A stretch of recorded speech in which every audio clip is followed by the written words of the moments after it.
साल 2024 की पहली एकादशी सफला एकादशी 7 जनवरी 2024 के दिन शुरू होकर 8 जनवरी को खत्म होने वाली है। साल की पहली एकादशी के दिन किया गया उपाय साल भर पैसा बरसाने के लिए काफी है। सफला एकादशी के दिन चुपचाप गाय को खिला दे। ये एक छोटी सी चीज रोडपति भी होंगे, करोड़पति मिलेंगे। सभी संकटों और कष्टों से मुक्ति, मृत्यु, दंड, पितृदोष शीघ्र होगा खत्म। पूरे साल आपके घर में भरे रहेंगे। अन्न धन के भंडार आपकी 7 पुष्टि तक करेंगी। रुपयों पैसों पर करेंगी राज। दोस्तों 7 पीढ़ियों तक बैंक बैलेंस बढ़ता चला जाएगा। दूर हो जाएंगे दुख और सुख आपके पास आ जाएंगे। सुख आपके कदम चूमेंगे। यदि आप 7 जनवरी सफला एकादशी के दिन चुपचाप गाय को ये एक छोटी सी चीज खिला देते हैं जो कि इस वीडियो में हम बताने वाले हैं। जी हाँ दोस्तों, यकीन मानिए इस चीज को यदि आप गाय को खिलाते हैं एकादशी के दिन तो भगवान विष्णु जी और माता लक्ष्मी बहुत प्रसन्न हो जाएगी। आपके जीवन के जो भी दुख, दर्द, संकट, कष्ट हैं, समस्त दुख संकटों से छुटकारा मिल जाएगा। आप यूं कहे आपके जीवन से तत्काल गरीबी भी समाप्त हो जाएंगी। समस्त दुख दूर होकर सुख आपके कदमों में आ जाएंगे। इतना सुख संयोग पूरे 500 सालों के पश्चात बन रहा है। सफला एकादशी इस बार बहुत ही दुर्लभ संयोग में पड़ रही है।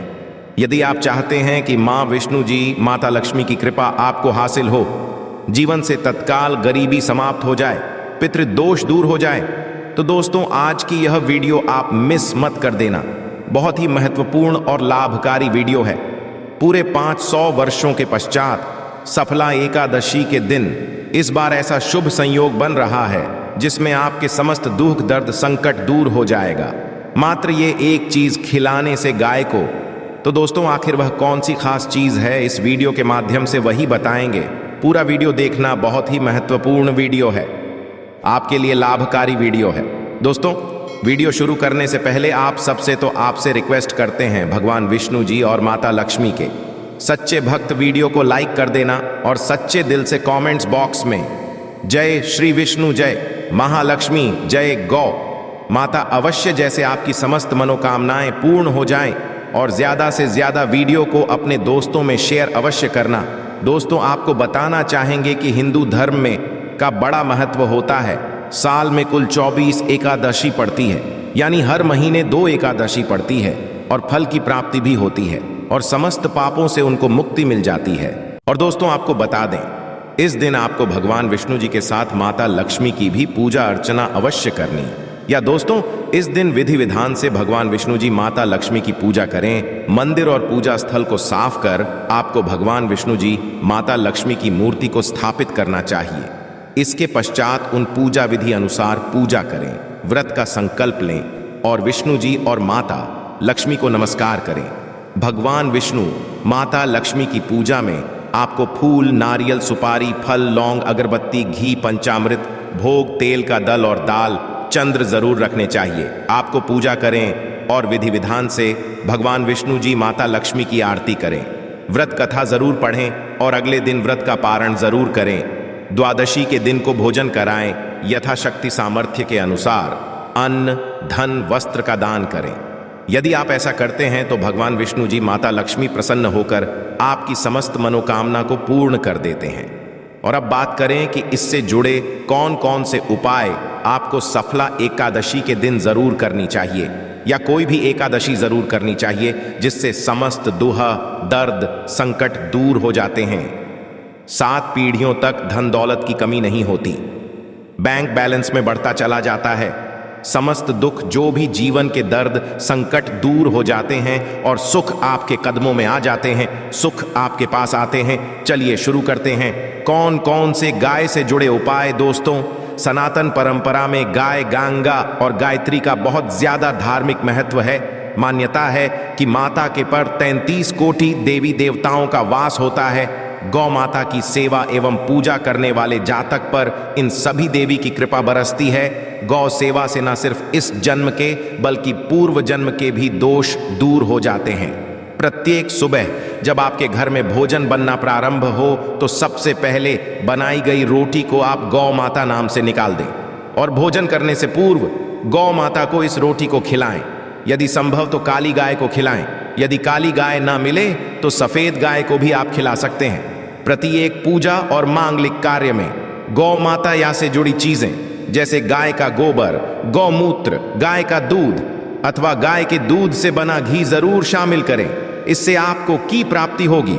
सनातन परंपरा के अनुसार जिस गाय होती है उस घर से जुड़े सभी वास्तु दोष समाप्त हो जाते हैं।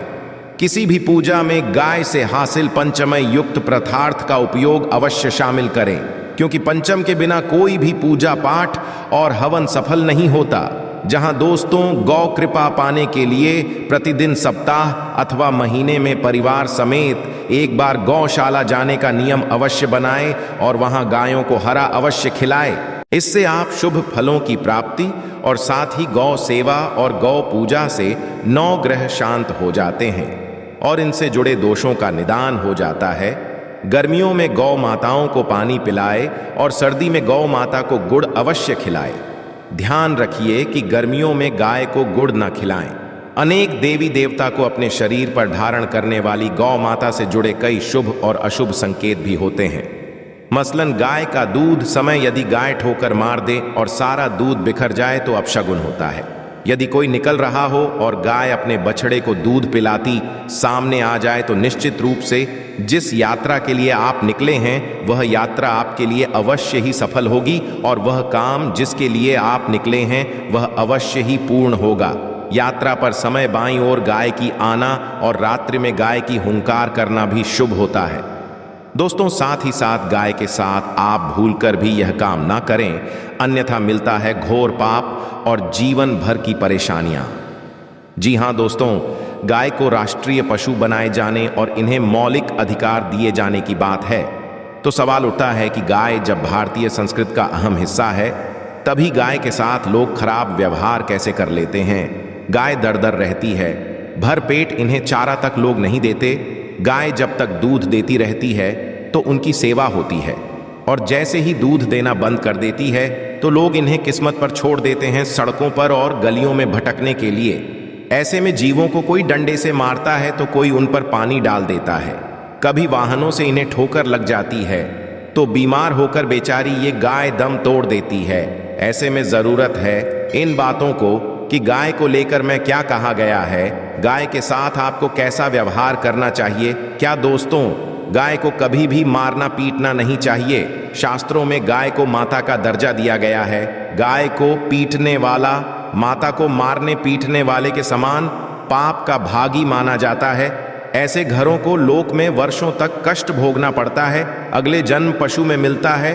कथा है कि गौतम मुनि ने गलती से गाय को डंडा मार दिया जिससे गाय की मृत्यु हो गई थी और इस पाप से के लिए इन्हें वर्षों तक तपस्या करनी पड़ी।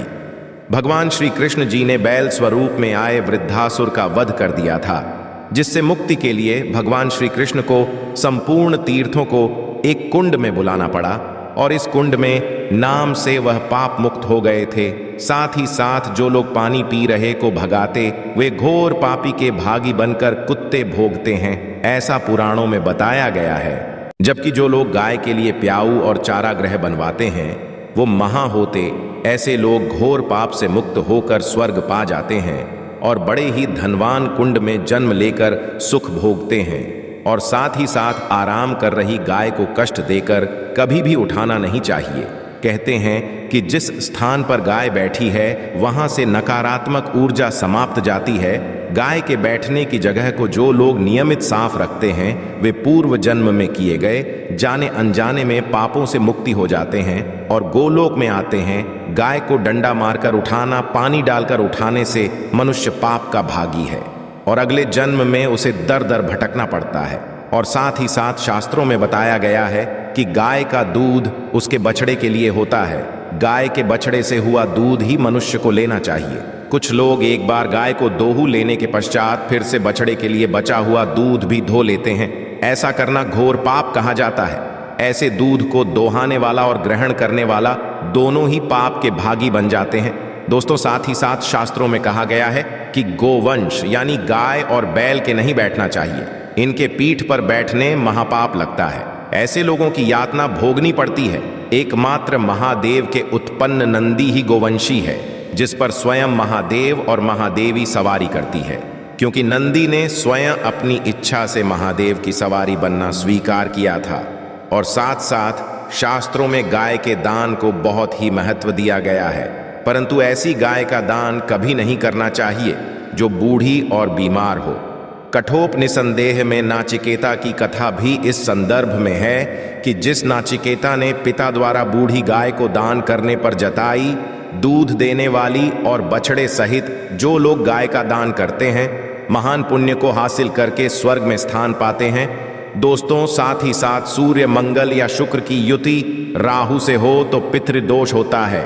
ये भी मान्य है कि सूर्य का संबंध पिता से एवं मंगल का संबंध रक्त से होने के कारण सूर्य यदि शनि, राहु या केतु के साथ स्थित हो या दृष्टि संबंधी हो तथा मंगल की युति राहु या केतु से तो दोष होता है। इस दोष से जीवन संघर्षमय बन जाता है। यदि पितृदोष हो तो गाय को प्रतिदिन या किसी भी एकादशी को या किसी पूर्णिमा के दिन या अमावस्या को रोटी, गुड़, चारा आदि खिलाने से पितृदोष समाप्त हो जाता है। साथ ही साथ देसी गाय की पीठ पर जो कूड़ कूबड़ होता है वह बृहस्पति गुरु है। अतः जन्मपत्री में यदि बृहस्पति अपनी नीच राशि मकर में हो सफल होगी। और साथ ही साथ ये संकेत भी जाने, यदि आप यात्रा पर और सामने आपके गाय पड़ जाएं अथवा अपने बछड़े को दूध पिलाती हुई सामने गाय दिखाई दे जाए तो समझ जाना कि वह यात्रा आपके लिए अवश्य ही सफल होगी। और साथ ही साथ घर में गाय होती है उसमें वास्तु दोष स्वतः ही समाप्त हो जाता है। और साथ ही साथ बता दे कि गाय को आप जो भी रोटी बनाएं प्रतिदिन ताजी रोटी ही बनाएं। गाय को यदि आपने रोटी बनाई है तो कोशिश करें कि उसको आप शीघ्र ही गाय को दे दें। यदि आप उस रख देंगे और उस रोटी को अगले रोटी मानी जाएगी। गाय को कभी भी बासी रोटी ना दें, इससे घर में नकारात्मक ऊर्जा वास करती है और जो भी कार्य आपके बनने वाले होंगे वह कार्य भी आपके बिल्कुल भी नहीं बनेगी। इससे आपके घर में सदैव दरिद्रता वास रहेगा और आप भी कार्य को करेंगे उस कार्य में आपको सदैव असफलता ही हाथ लगेगी। इसलिए कोशिश करें गाय को रोजाना ताज़ी बनाकर खिलाएं और रोटी को बिल्कुल ना रखें, बासी रोटी ना दें। और साथ ही साथ सड़ी चीज़ें गाय को नहीं खिलानी चाहिए कि घर में कोई फल है, कोई सब्जी है, सड़ जाए तो लोग क्या करते हैं, गाय को खिला देते हैं। नहीं, ऐसा नहीं करना चाहिए। ऐसा करने से यदि आप गाय को खिलाते हैं तो और आप पाप के भागी बन जाते हैं। आप बिल्कुल भी सड़ी चीज़ें गाय को न खिलाएं और साथ आप आटे की 11 लोहियां बनाकर उनके ऊपर हल्दी लगाएं। इसके पश्चात उन 11 लोहियों को एक एक करके को खिलाएं। प्रत्येक लोहे गाय के सिंघों पर आप हाथ फेरें, पीठ पर हाथ फेरें, मस्तक पर हाथ फेरें, माता गाय के आप चरणों के स्पर्श करें। जहां दोस्तों ऐसा करने से आपके समस्त कार्य बनने लगेंगे। जो का समय चल रहा है वह भी समाप्त होगा। आपके में खुशियां ही खुशियां होंगी। और एक बार आप 7 बार गाय की परिक्रमा कर लें तो आपके समस्त कार्य पूर्ण होंगे। साथ साथ आप गाय को जब भी रोटी दें, रोटी पर या तो आप थोड़ी हल्दी लगा लें या थोड़ा गुड़ रख लें। यदि गुड़ ना हो तो आप थोड़ा मिश्री रख सकते हैं, थोड़ा घी रख सकते हैं। या दोस्तों, गाय को कभी भी सूखी रोटी ना खिलाएं। सूखी का मतलब गाय को जो रोटी रख के खिलाएं उस पर कुछ ना कुछ रख कर खिलाएं। हल्दी रखे, गुड़ रख लें, मिश्री, घी या जो भी रख लें, मतलब खाली रोटी नहीं खिलानी है। ध्यान इस बात का रखें। जब भी आप